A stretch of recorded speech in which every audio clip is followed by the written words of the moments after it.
வந்திருக்கிறேன். எந்த இடம்னு நீங்களே கெஸ் பண்ணியிருப்பீங்க. யார் கரெக்டாக கெஸ் பண்ணியிருக்காங்கன்னு பார்க்கலாம். ஒரு பக்கம் பார்த்தீங்கன்னா அப்படியே மலை தெரியுதா தூரத்தில், மலை, அப்புறம் வந்து காடுகள் அந்த பக்கம். இன்னொரு பக்கம் பார்த்தீங்கன்னா அப்படியே ரோடு, அப்புறம் நிறைய பேர் நடந்துட்டு இருக்கிறாங்க. நானும் இங்கே தான் இருக்கிறேன்.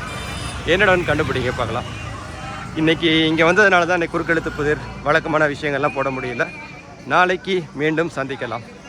நன்றி, வணக்கம், பபாய்.